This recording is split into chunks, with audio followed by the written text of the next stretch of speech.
ახალ კანონებზე ვისაუბრეთ ჩვენ წინა ნაწილში ერთი მანიფესტაციების ფაქტობრივად შეზღუდვას ეხება და მეორე ეხება პარტიების აკრძალვას და პირველი თუ არა მეორე პარტია ალბათ თქვენ იქნება თქვენი კოალიცია ვისაც აკრძალავენ ნაცების მერე და როგორ უყურებთ ამ საკითხს რას ნიშნავს ეს არა მარტო პარტიებს კრძალავენ არამედ მერე თქვენ რადგან ამ პარტიის წევრი ხართ სხვა პარტიას შესვლას აგეკრძალავთ ანუ სამუდამოდ დათომ ჟავანაძეს აეკრძალება პოლიტიკაში მონაწილეობა. ამას ამბობს ოცნება, რომ მარტო პარტიებს კი არ აკრძალვა, მათ წევრებმა ახალი პარტიები როგორ შექმნა უნდა. სხვა პარტიებშიც როგორ შევიდენო, პოლიტიკურ საქმიანობას საერთოდ გიგრძალავთ. ანუ საარჩევნო პასიურ საარჩევნო უფლებას ვერცად არჩეული ვერ იქნებით.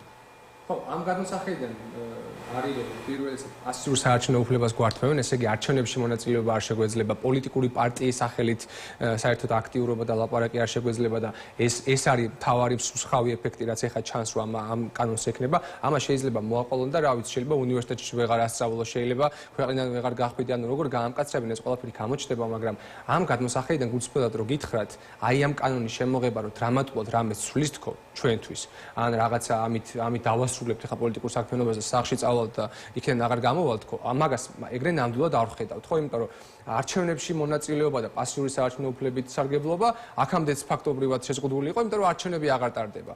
და ბოლო ორი არჩევნები საერთოდ ისეთი ამბავი იყო, რომ მეორე არჩევნებში მონაწილეობა არც მივიღეთ, ხო? 4 ოქტომბრის არჩევნებში და ისედაც ამ უფლებით არ სარგებლობ. შეიძლება დადგეს ახლა ეს ვითარება. შესაძლოა. თქვა რაღაცა შეთანხმება მაინც მოხდეს, მაგრამ ვარ თუ შეთანხმება ხდება, მაგაშია საქმე. ხანქავის გაუქმება მოუწევთ, მაგრამ თუ შეთანხმება მოხდება, ან პირობებში.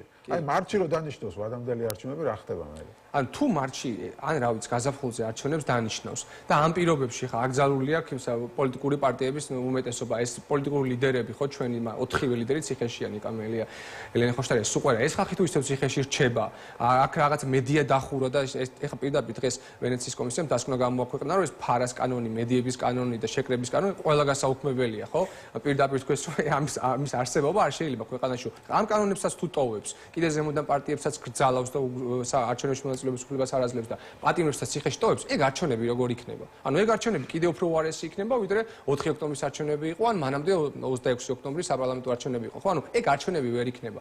მას ეგ შეიძლება უნდოდეს, მაგრამ ეგ ეხა ეგრე არ ხდება, იმიტომ რომ აი ამ 4 ოქტომბრის ამბავმაც აჩვენა, რომ ხალხი არ წაყვა ამ პროცესს, ხო? ხალხი არ წაყვა, ხალხი არჩევნებზე არ წავიდა, მათ შორის ოპოზიციური ამომრჩევლის აბსოლუტური უმრავლესობა არ მივიდა ამ არჩევნებზე და ხა რანაირადაც არ უნდა შეაკოწიწოს ეს პროცესი და შექმნას განცდა რომ აი თითქოს ყველაფერი კარგად არის, ფაქტია რომ თავარი სუბიექტი რაც არის პოლიტიკის ხალხი ამ ყველაფერში მონაწილეობას არ იღებს და თუ კიდე გააუარესებს მდგომარეობას, კიდე უფრო მეტად არ მიიღებს ხალხი ამ ფორმით მონაწილეობას, თორე ეხა ქუჩაში პროტესტი გრძელდება და უნდა გაგრძელდეს კიდევაც და ეგ არის თავარი პოლიტიკური პროცესი ჩვენი აზრით და ეხა 4 ნომერიც წაგვართვეს წინასაარჩევნოდ და არც მაგის გამო შეცვლილა რამე ჩვენს პოლიტიკურ საქმიანობაში და ეხას თუ რაღაცა მას აგვიგზალავენ პარტიის სახელით ლაპარაკს არაფერს არ შეცვლის, იმიტომ რომ ახლა როგორც ვლაპარაკობ, ისევე ვლაპარაკებ მაგაგზალვის მერეც, ხო?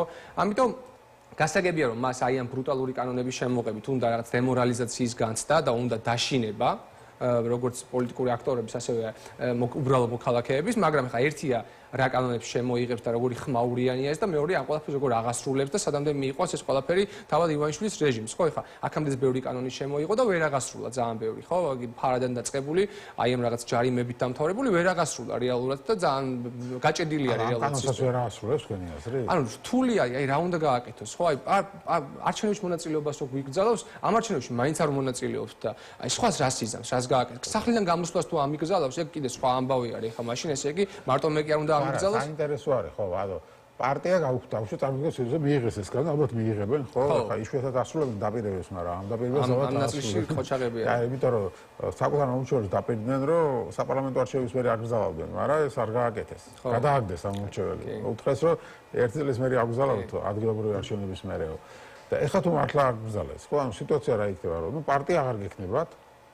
თქვენ არჩევნებში მონაწილეობის უფლება აღარ გექნებათ, რადგან ამ პარტიას სხვა პარტიას შესვლის უფლება აღარ გექნებათ. ნუ არაფერი ესეთი უფლება აღარ გექნებათ. და გააგრძელებთ, მაგრამ გააგრძელებთ იგივე კეთებას, რასაც აკეთებთ. აუცილებლად და კიდევ ერთხელ ვიმეორებ, არჩევნებში შესვლის შესაძლებლობა არც აქამდე არ ქონდა, იმიტომ რომ არჩევნები არის თავად გაუქმებული, ხო? რა ვიცი, იქნებ მოგინდეთ ის რაღაც მომავალ არჩევნებში მონაწილეობის. ეს მაშინ მოგვინდება თუ მოხდება შეთანხმება და მოხდება დათმობა რეჟიმის მხრიდან და ელემენტარულ წესებზე შევთანხმდებით, ხო, სამართლიანი არჩევნებზე. თუ ეგ მოხდება და თუ რეჟიმს ჩვენ მაგდონემდე დავასუსტებთ, ჩამოვშლით, დავამხობთ, რა ვიცი, ბევრი სიტყვა შეიძლება გამოვიყენოთ, ხო? ზოგიერთი გაიცვითა უკვე ამასობაში. თუ ამ მდგომარეობამდე მივახცევთ, მაშინ რა თქმა უნდა ლაპარაკიც არის, რომ ეგ აბსურდული კანონების უყოლა ალაგდება და გაუქმდება ისევე როგორც შემოაქვთ ხა ესე გიჟივით, ხო? ხო და ამიტომ მაგის შიში საერთოდ არ გვაქვს. თავი პოლიტიკური პროცესი ხა საარჩევნო უბნებზე რო არ მიმდინარეობს, ეგ გამოჩნდა კიდევაც. თავი პროცესი მიმდინარეობს, აი ქუჩაში წინააღმდეგობა, რა ვიცი, ნებისმიერ სხვა სახის წინააღმდეგობა, ხო ეს მარტო რუსთაველის გამზირსაც არ მოიცავს და ეს არის თავი პოლიტიკური პროცესი. აქ როგორც გარდატეხას მივახცევთ. აი მაშინვე ყველაფერი უკვე გაუქმდება ისევე როგორც შემოიყო ეხლა. ანუ თქვენთვის არაფერს არ შესვლის, მაგრამ ქვეყანისთვის რა შეცვლის? ზოგადად, ანუ წარმოიდგინეთ ეხლა საერთაშორისო ასპარეზზე წარმოჩინდება ქვეყანა, სადაც გვაქვს ასეთი კანონი, რომ პარტიებს კრძალავენ და პარტიებს ადამიანებს უკრძალავენ პოლიტიკაში მონაწილეობას. იმის მიხედვით ვინ მოსწონს უფროს და ვინ არ მოსწონს.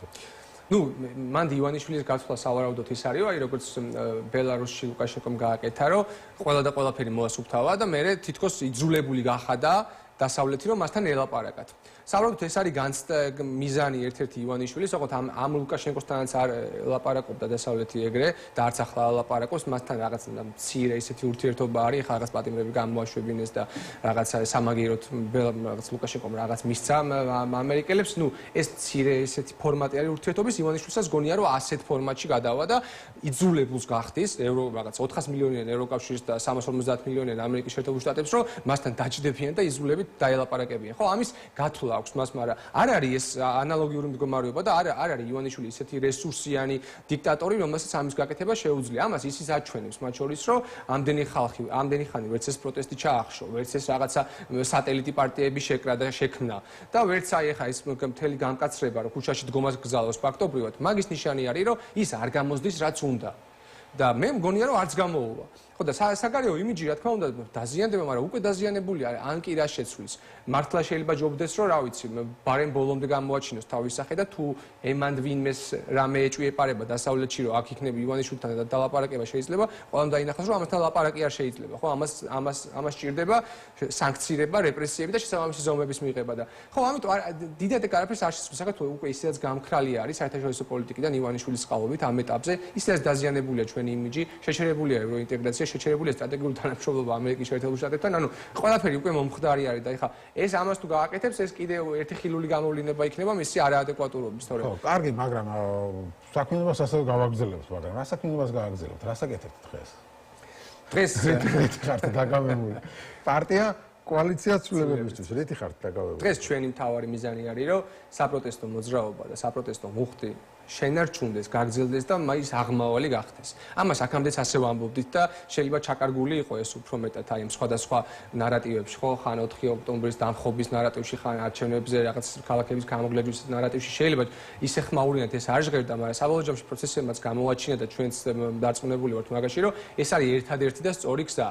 პროტესტის შენარჩუნება, მისი გაძლიერება, აღმასვლა და მაქსიმალურად აი პროტესტის აქტორებთან მაქსიმალურად მჭიდრო თანამშრომლობა არის საჭირო, ხო, პოლიტიკურ არ მარტო პოლიტიკურ პარტიებს შორის, არამედ ყველა აქტივისტი, ყველა აი ხა მე ოფისიდან მოვდივარ, სადაც ხო ეს რუსთაველის გამზირის თავარი, ასე ვთქვათ, აქტიური აქტივისტები იყვნენ შეხვედრაზე, ჩვენთანაც, სხვა პარტიებთანაც მუშაობთ, რომ რაღაცა კოორდინაცია იყოს, თემებზე შევთანხმდეთ და მათ შორის 26 ოქტომბრის აქციის ორგანიზებაშიც ვარ ჩართული, ხო, 26 ოქტომბრის 19 საათზე რესპუბლიკის მოედანზე ვიკრიბებით, 1 წელი არის საპარლამენტო არჩევნებიდან, ფაქტობრივად რომელიც საკონსტიტუციო გადატრიალება იყო ივანიშვილის ხელით მოხდენილი, მაგ დღეს არჩევნები, რომელიც არ აღიარა არავინ ამ ქვეყანაზე, აქედან 1 წლის თავზე ისევ ვიკრიბებით და კიდე ერთხელ გვინდა, ასე ვთქვათ, დემონსტრირება იმისი, რომ პროტესტი გრძელდება, მუხტი გრძელდება და ამ ყველაფერს თავის მნიშვნელობა აქვს. ხა გუშინაც რომ ეუთოს თავმჯდომარე ჩამოვიდა ქვეყანაში და მივიდა რუსთაველის გამზირზე. ხო, მაგრამ ცოტა ხალხი რომ დახვდა არ იყოს ერთგვარი. არ იყოს, მათ შორის გუშინ ეგეთი ცოტა ხალხი მე ვიყავი აქციაზე და ეგეთი ცოტა ხალხი არ იყო, მაგრამ ეგეც უნდა ვიცოდეთ, რომ მათაც კარგად ესმით და ჩვენს კარგად უნდა გვესმოდეს, რომ ყოველდღე 100,000 კაცი რუსთაველზე ვერ იდგება, მაგრამ აი როგორც თეორიულად, მაგალითად პარლამენტი 150 კაციანი პარლამენტი არის 3,5 მილიონი ქართველის წარმომადგენელი პოლიტიკურ პროცესში ისევე არის, თქვათ, რუსთაველზე მყოფი 400 თუ 500 კაცი, წარმომადგენელი მასი და 150.000 კაცის, რომელიც გამოდიოდა ყოველდღიურად, თქვათ, იგივე დეკემბრის თვეში აქციაზე, ხო? ანუ ასე უნდა შევხედოთ ამ ყველაფერს.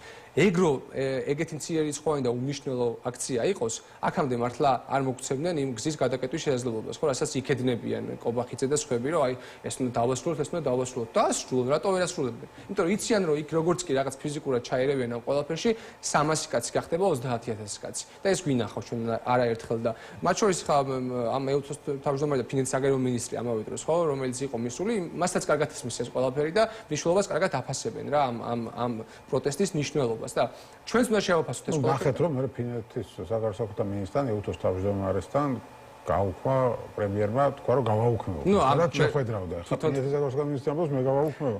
ხო და ჩვენ შეგვიძლია გავიხსენოთ წარსული გამოცდილება, როცა ქართულმა ოცნებამ თითქოს დატოვა მაგალითად სოციალისტების ჯგუფი ევროპარლამენტში და ამ დროს პირიქით გამოაგდეს და ამათ დაასწრეს მე განცხადების გაკეთება. რაღაცა მსგავსი ხდება სავარაუდოდ აქაც, რომ აღარ შეხვდა ეს თან ძალიან ისეთი ჟესტი არის. ჩამოვიდა ძალიან მნიშვნელოვანი ოფიციალური ფიგურა საერთაშორისო ორგანიზაციის, შეხვდა პროტესტანტებს რუსთაველის გამზირზე და არ შეხვდა ამათ. საგარეო საქმეთა მინისტრს შეხვდა. ხო, საგარეო საქმეთა მინისტრს შეხვდა, მაგრამ პრემიერს აღარ შეხვდა. ხო, ანუ ეს ჟესტი არის, რომ ვის ცნობს ის, როგორც აქტორს ამ ქვეყანაში, ვის ანიჭებს მნიშვნელობას და ვის ელაპარაკება და ვის არ ელაპარაკება. ხო, ასეთ იზოლაციაში მყოფი მთავრობა არ არის, თლად ძლიერი ფორმაციის და დალხინებულ მდგომარეობაში მყოფი მთავრობა. განსაკუთრებით საქართველოში, რომელსაც ხო. კი ბატონო, ხო, ეს ყველაფერი გასაგებია, რომ პროტესტი უნდა გაგრძელდეს, მაგრამ ეს პროტესტი რამდენხანს უნდა გაგრძელდეს და თუ ასე თი მშვიდობიანი პროტესტი, რასაც თქვენ ეძახით, შედეგს არ იძლევა და ოცნება უკან არიხევს. რამე უნდა შეიცვალოს, არ უნდა შეიცვალოს. როგორ წარმოგიდგენიათ ცვლილებების მომენტი, რომ დადგეს ამ ქვეყანაში? ხო, ნახეთ, მე მგონია რომ რაიმე კონკრეტული ხედვა თქვენს კოალიციაში მიმართულებით. შეხედეთ, ეს პროტესტის შედეგს იძლევა ჩვენი აზრით უპირველესად და ეს შედეგი შეიძლება ჩაიკარგა ბევრ რამეში და ამაზე იმდეს არ ვსაუბრობთ, იმიტომ რომ ივანიშვილის რეჟიმი ვინაიდან ჯერ არ დასრულებულა, შესაძლოა დაგვავიწყდეს და ყურადღების მიღმა დაგვჩეს ის ფაქტი, რომ ამან მოიტანა უამრავი სანქცია ივანიშვილის მაღალჩინოსნებისთვის და ყველა ვიზა საქციელი და მე სახში გაუშვა და მოიშორა ივანიშვილმა ხელისუფლების მმართველობიდან, ხო? ამან მოიტანა პერსონალურად ივანიშვილის სანქციები, ამან მოიტანა, ასე ვთქვათ, სრულ იზოლაციაში მოხვედრა რეჟიმის და არავინ დღემდე უკვე თურქეთის პრეზიდენტს იმდენჯერ შეხვდნენ, რომ აი უკვე გაუსაზლისი არის ამის ყურება, ხო? გუშინ ვიღაც იცინოდა სოციალურ ქსელში, რომ უკვე თურქულად ელაპარაკებიან ერთმანეთს იმდენჯერ შეხვდნენო. ანუ არავინ არ ელაპარაკება ამ ქვეყანაზე და ერთი წელი გავიდა უკვე და ეს არ იცვლება. ჩინეთის ელჩის კანცელარია თავის ოფისი გონია ალბათ. ხო, ჩინეთის ელჩი საელჩოში უფრო დაკლებად არის ვიდრე საელჩი. ეს მოიტანა ამ პროტესტმა. ანუ ეს არ არის უბრალო ამბავი. გასაგებია ჯერ არ ჩამოშლია ეს რეჟიმი სრულად, მაგრამ აქეთკენ მიდის. რაც შეეხება ვადებს, ხო ეს ვადები ყოველთვის რაღაცა ისე $1,000,000 შეკითხვა არის და ვიღაცამ მის და ვინც თქვა მე მაგ ვადაზე და მაგ რაღაც თარიღზე ააგო მთელი პროცესი შეხედეთ როგორც დასრულდა 4 ოქტომბერს და ძალიან სამწუხარო, ასე ვთქვათ, შეცდომა და ავანტიურა იყო ეს ყველაფერი, მაგრამ ხო, ანუ იქამდე იქნება ეს ყველაფერი, სანამ რეჟიმი დათმობებზე არ წამოვა და არ დავასუსტებთ. ეს უფრო მალე მოხდება, რაც უფრო თანმიმდევრულებით და ნებისყოფით მიყვებით ამ ყველაფერს რა. და რაც უფრო ეს ზიგზაგები გვექნება და ხან ვიღაც მომაში შევა არჩევნებში, ხან ვიღაც რაღაცას ხობეს დაიტაკება თუ რაღაც ათასნაირ ასე ვთქვათ. ხო, ეს გავიგე ყველაფერი, მაგრამ აი ნახე ამდენხანია მიდის ეს ერთი მიმართულება. აი 4 ოქტომბერსაც ხალხი რატო გამოვიდა, იცი? იმის კი არ ჯეროდათ რომ რაღაცა დღეს დაიწყება, დღეს დამთავრდება, მაგრამ რაღაცა უნდათ რომ ამ პროცესის გარდამტყდარიყო ამ პროტესტში და რაღაც ახალი შესთავაზა ამ ხალხმა და ამიტომ გამოვიდა რომ რაღაც ახალს მაინც გვთავაზობენ. და თქვენ გააქვთ ახლა ეს რესურსი რომ რამე ახალი შესთავაზოთ, რამე ცვლილება, რამე ახალი იდეა, ან რაღაცა უფრო მასშტაბურ სხვა ეტაპზე გადაყვანა პროტესტის, იმიტომ რომ მე ხელისუფლებას მოუწევს, რაც ვლაპარაკობდით, წამოვიდეს მოლაპარაკებებზე, ხო? გაუქმოს ეს დრაკონული კანონები, არჩევნები, ასეთ რამეს ხედავთ, თუ უბრალოდ თქვენი გეგმაა რომ მოდი ვიაროთ ქუჩაში და დაველოდოთ, როდესაც იქნება ივანიშვილი ჭკუაზე მოვა. არა, ჭკუაზე არ მოვა, ჭკუაზე იძულებით უნდა მოვიყვანოთ და ამ ქუჩის პროტესტს აქვს მაგის რესურსი თუ აქვს. ეხლა რაღაცა სიახლეა, რა თქმა უნდა, მუდმივად რაღაცეები იცვლება. ეხლა მაგალითად შეგვიძლია ვთქვათ, რომ ევროკავშირში შეიცვალა მაგალითად პროცედურა და პირდაპირ იყო ინიციატივა 2 დღის წინ, რომ გაჟღერდა, რომ მოდი უვიზო შეჩერების ნაცვლადო, რაც აგრეთვე დიდი საფრთხე არის ქართული ხალხისთვის, ივანიშვილის რეჟიმის მიერ შექმნილი, უვიზო შეჩერების ნაცვლად 1000-2000 ის დავასანქციროთო, ანუ ვიზა ლიბერალიზაცია შეუზღუდოთო ქართული ოცნების მაღალ ჩინოსნებსო, ხო? ეს აქამდე თუ მაგალითად რთული პროცედურა იყო, ეხლა შეიცვალა ეს ყველაფერი და მარტივი უმრავლესობით ევროკავშირს ძალიან მცირე დროში შეუძლია ამ გადაწყვეტილების მიღება, ხო? ეს აგრეთვე მნიშვნელოვანი ასე თქო საგარეო ცვლილება არის და მნიშვნელოვანი საფრთხე არის თავად ივანიშვილის რეჟიმისთვის. იმისთვის რომ მსგავსი რაღაც მოხდეს და იმისთვის რომ შიგნით ივანიშვილმა არ გააჩინოს განცდა რომ აქ არავინ პროტესტში აღარ არის და წინააღმდეგობა აღარ არის, ეს უნდა გავაგრძელოთ. ეს უნდა იყოს აღმავალი და ხო? რაც შეეხება ვადებს და ახალს რას გვთავაზობთ თქვა ამას გეუბნებით. ვადებზე არ ვამბობ რა. ანუ რამე ისეთი ინიციატივა თუ გაქვთ, რაც იქნება, არ ვიცი, გაერთიანება არ გამოდის. სულ იყო საუბარი, არის ორი ინიციატივა არის ხოლმე საუბარი, სულ რაღაცა რომ კრიზისი დადგება და რა გავაკეთოთ, არ ვიცით, ან მოდი რეგიონებში გავიდეთ, ან მოდი გავერთიანდეთო და ეხლა რეგიონებში ხო სიაროს ვერან დაგიშლის და ეს გაერთიანება კიდე არ გამოდის. ამ გაერთიანებაზეც გეტყვით მე არ გამოდის. თქვენი პოზიციაც ვიცი ამაზე სხვა ეთერებში და ვიცი ზოგადად განწყობა როგორიც არის ამის მიმართ, მაგრამ აი ჩემს ასე გეტყვით და მე მგონია რომ პარტიაში ამ ამბავს იზიარებენ. ანუ გაერთიანება გამოვა და შესაძლებელია აბსოლუტურად თუ შევთანხმდებით სტრატეგიას და შევთანხმდებით ხედვაზე. აქამდეც ხო იყო, აი წინა ერთ წელში იყო გაერთიანების ორი მცდელობა. ერთი იყო სალომე ზურაბიშვილის პლატფორმის ირგვლივ, სადაც საკმაოდ კარგად მიდიოდა თანამშრომლობა პირველ ეტაპზე, როცა ყველა პარტია და მე სხვა სამოქალაქო ჯგუფებიც იყო შეკრებილი და თანხმდებოდით პარლამენტში არ შესვლაზე, საგარეო ფრონტზე ერთიან ასე ვთქვათ წარმომადგენლობაზე ქვეყნის შიგნით ერთიან მოქმედებებზე, მაგრამ ეს შეიცვალა და დასრულდა მაშინ, რაც ლელონ ნაგახარიმ გადაწყვეტა რომ არჩევნებში უნდა შესულიყო და სალომე ზურაბიშვილმაც ამ ამბავზე ასე ვთქვათ სათანადო პოზიცია შესაძლოა ვერ დააფიქსირა და ეს პლატფორმის ამბავი დასრულდა. ამის მერე იყო 8 პარტიის ფორმაში თანამშრომლობა, რაც იყო ფაქტობრივად დარჩენილი პარტიები, რომლებიც არ შევედით 4 ოქტომბრის არჩევნებში, ამ ფორმაში თანამშრომლობით ბევრი აქცია გავაკეთეთ, რამდენიმე კარგი აქცია გავაკეთეთ 19 ივლისში, აგვისტოშიც იყო აქცია, სექტემბერშიც იყო ორი აქცია, იყო ძალიან კარგი და ასე ვთქვათ აღმავალი ტენდენცია. აქაც მერე ისევ მოხდა რაღაც გაუგებრობა, როცა სოლმაზრებამ დატოვა ფაქტობრივად ეს პლატფორმა და შეუერთდა რაღაცა 4 ოქტომბრის მშვიდობიანი დამხობის პროცესი, ხო ესეა? ანუ ორივე შემთხვევაში ჩვენ შევხედეთ, რომ ეს ერთიანობის დარღვევა გამოიწვია იმან, რომ სტრატეგიაზე ვერ შევთანხმდით და რაღაცა ნებისყოფა არ იყო ვიღაც ჯგუფებს იმისა, რომ მივყოლოდით იმ გზას, რასაც მივყვებოდით აქამდეც. ეხლა დღეს მე მგონია, რომ ეგ ისევ შესაძლებელია, ოღონდ რაღაცები უნდა გადავიაზროთ ყველამ რა.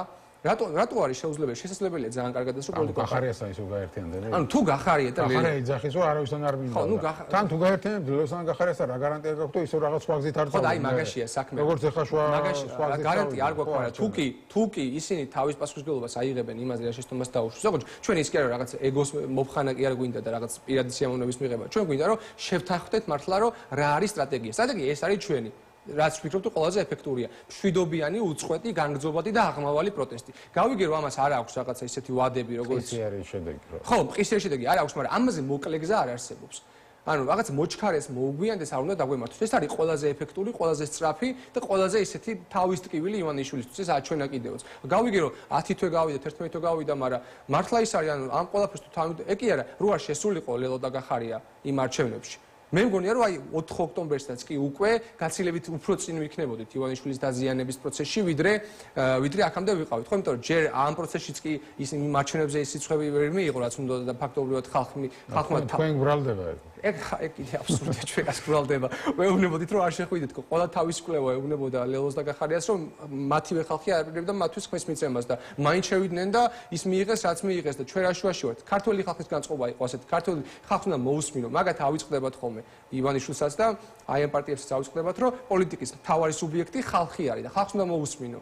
და თან თუ აწონდაწონი ხა ისედაც რაციონალურად ის სწორი გადაწყვეტილება იყო, რაც ჩვენ მივიღეთ და ხა ეს თითების გაშვერას რაც უფრო მალე დაამთავრებენ, უკეთესი არის მათთვისაც, ჩვენთვისაც და საერთო პოლიტიკური პროცესისთვისაც. ხო, იმიტომ რომ ერთიანობა შესაძლებელია. საერთო მტერი არის, ხო, ივანიშვილი არის საერთო მტერი და მთელი ეს მისი რეჟიმი უბრალოდ ღირს თუ არა ეგეთი ერთიანობა საერთოდ არა. ღირს იდეის გარშემო ერთიანობა. ეს არის უპირველესი. ამ იდეის ერთგულები უნდა იყვნენ და ხო და ნუ თუ არ არიან ისინი ამ იდეის ერთგულები, თუ ისინი რაღაც სხვა კალკულაციებში არიან და სისტემა სისტემური ოპოზიციობა უნდა თან რაღაცა სხვა გათვლები აქვს, მაშინ ჯობია რომ ყველაფერს თავის სახელი დაერქვას და ვისაც აქვს რეალური ბრძოლის სურვილი და რეალური ერთგულება იდეის და სტრატეგიის, რაც ნამდვილად ნაცადად ეფექტურია ივანიშვილის წინააღმდეგ. ჯობია რომ ამ ხალხმა ვილაპარაკოთ ერთმანეთთან და ჯობია რომ ამ ხალხმა გავაკეთოთ და გავაგზავნოთ ეს პროცესი. ეს არის ყველაზე სხვა გამოსავალი აქ არ არსებობს და ხო, კიდე ერთხელ ვიძახი, ახალს რაც თავაზობთ.